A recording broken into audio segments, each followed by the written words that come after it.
Here we go, sis.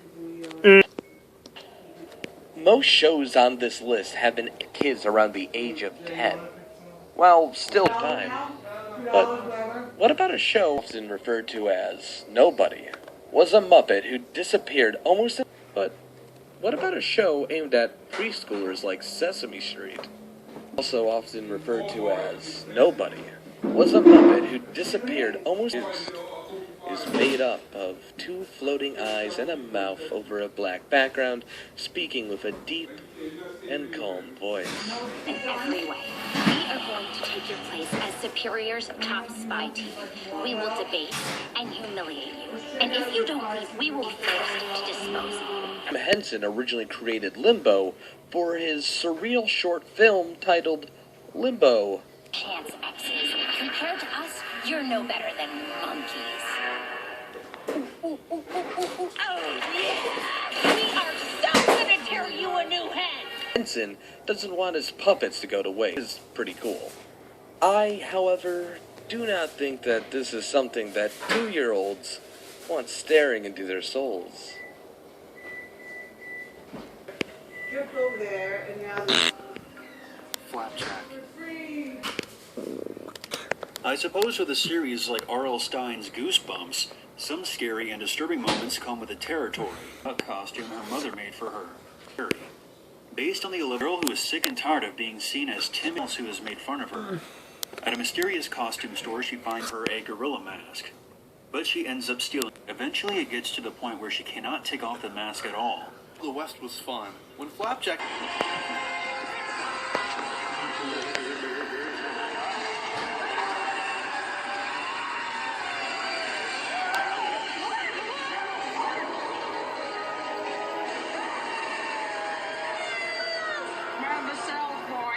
If you know what's good for you. Says that removing it is no use. Only an act of true love can remove the mask, and she's running out of time, as it has fused with her face. I see you're not yellow, fellow, but I don't want to make you blue. So get a clue and purple the fluff before you played, or I'll arrange a rainbow on you. Time.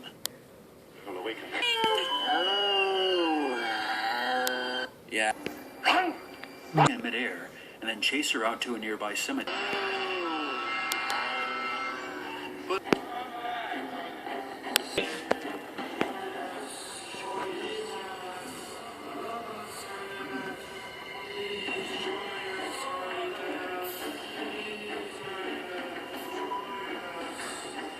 mold of her head that her possibly psychotic mother made for her. Really, it's so fucking creepy that the evil floating disembodied masks that are... Who's that? I know what you want. I've got it right. Did you swim all the way out here with all that handy wife? You said you have your best friend in California? Yeah. That's sort of like, what's the view of Venice Beach if you ever talk to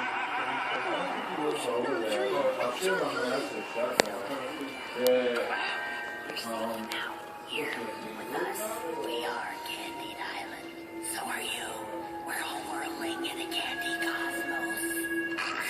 There's only one cure, Captain Candy. Yes.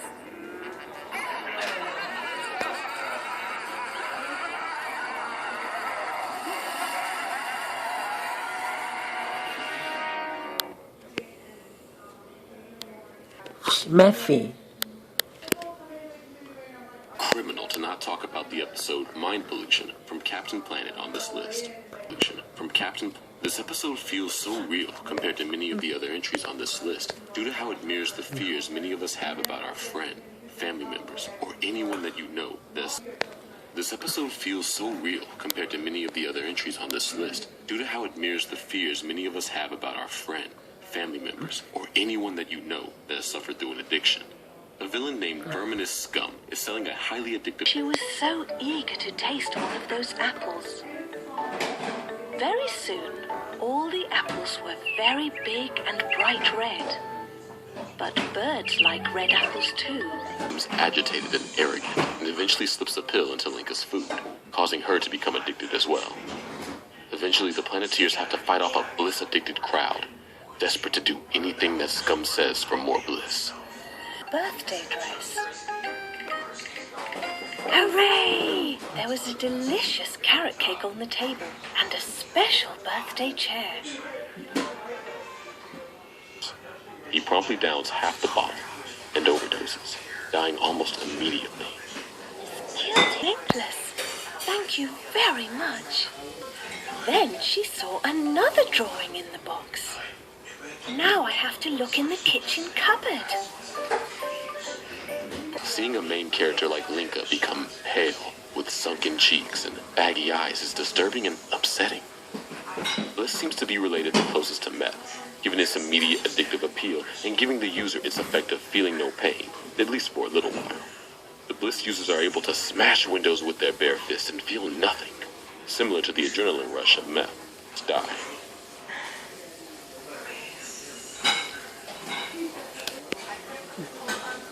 Ed's Nightmare, Rocco's Modern Life. Boundaries of what is commonplace in animation. But with that, we see the darker side. The more disturbing and terrifying aspects. In the episode, Keeping It Together, we are introduced chunks of cracked gems crudely put together and forced to fuse. When they take on the physical form, disgusting creature, looking for more gems in order to complete themselves. Upon seeing them for the first time, Garnet has an emotional breakdown, stating that They will go into her house and tries to seduce him.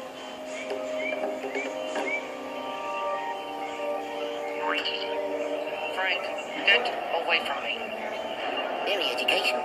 essentially rape. It is increased, made up of thousands and thousands of broken gems at the center of the earth, screaming and arguing eternally.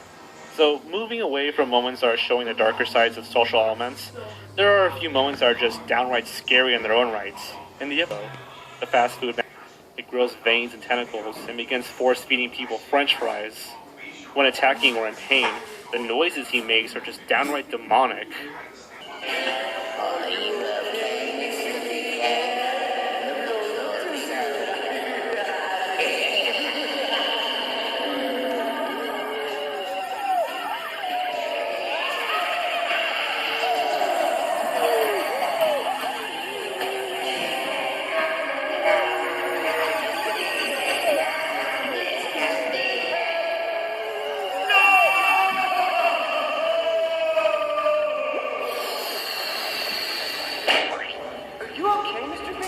At least, like the cat fingers. Since he is still pretty new at this, he is only able to turn his fingers into cats, at first. Things going out of every bit of his body. Eventually he becomes nothing but a blob of cat mass. Soon by anything, even cats, it's just disturbing. Even Mr. Bighead, it's not what you think. I mean, I was, and she, but I,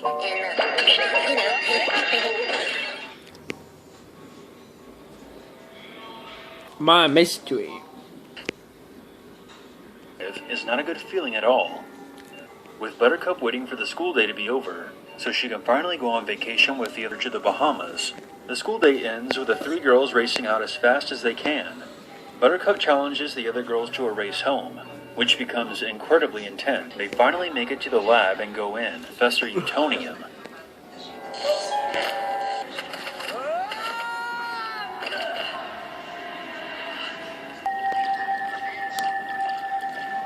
No, darn, why didn't I write it down? He is desperately attempting to create a new set of Powerpuff Girls, but without success, of nothing but hallucinations. After running from the lab, the girls find that all of Townsville has become a desolate wasteland.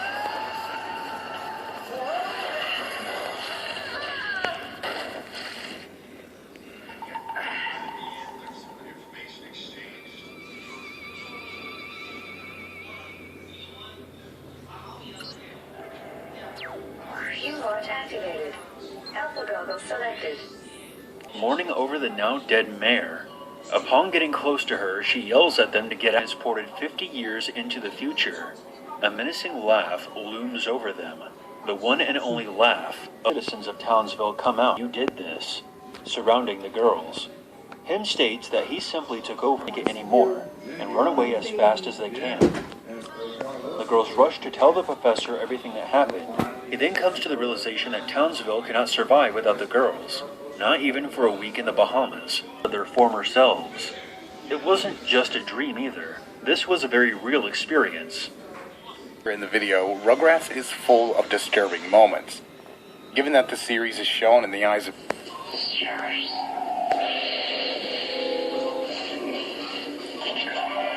Analysis complete. Well, you know, it picked up traces of saliva. And not your everyday kind either. Says it's 500 years old. 500? That thing has gotta be broken.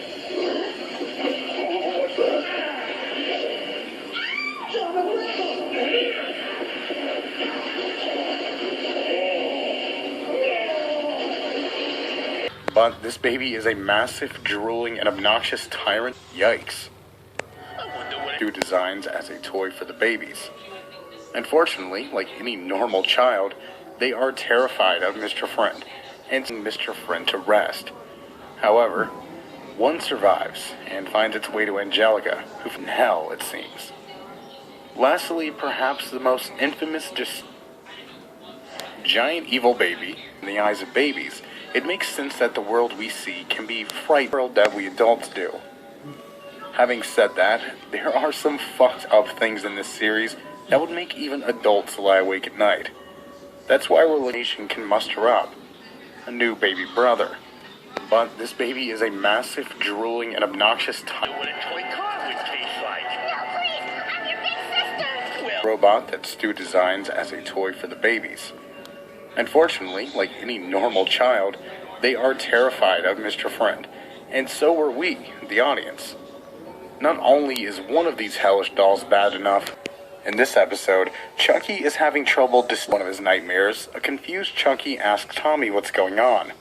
Like any normal child, they are terrified of Mr. Friend, and so in this episode, Chucky is having trouble distinguishing reality from his nightmares. But this baby is a massive the audience. Not only is one of these hellish dolls bad enough, lastly, perhaps the most from the episode, in this episode, Chucky is having trouble distinguishing reality from his nightmares. While in one of his nightmares, perhaps the most infamous, disturbing moment in Rugrats comes to us from the episode.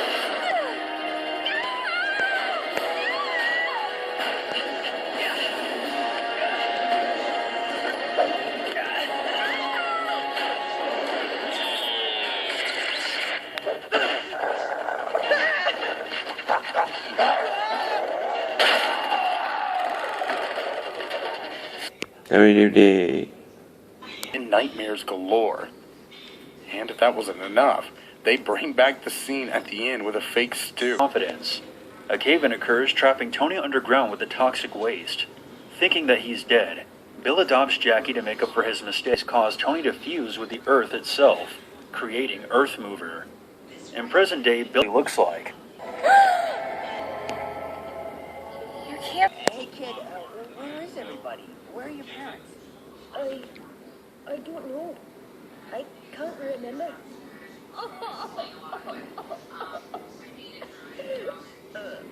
Maybe it'll come back. Jackie back, but Batman shows up and saves the day. Another cave-in occurs, killing the Earth Mover for good. And that they'll be whoever you created in your head. Being completely shattered must be a truly terrifying situation to be in. Kudos to the writing team. They could have easily made the adopted father the true villain and have him be a complete asshole. But instead they showed that both sides are both equally in the wrong and in the right. Bean Matson, take the Rugrats, age them up 10 years, and then put them in uncomfortable situations, like watching Tommy try to make it with a girl. It's got nothing on the original Rugrats when it comes to weird and disturbing moments. Of a character called Bean Matson. Bean is a character who appears only in the special, and is in fact the ghost of a boy who died in 1871, along with other settlers, due to an extremely cold winter. Bean was most likely searching for the souls of other dead settlers, but not before giving them one good scare.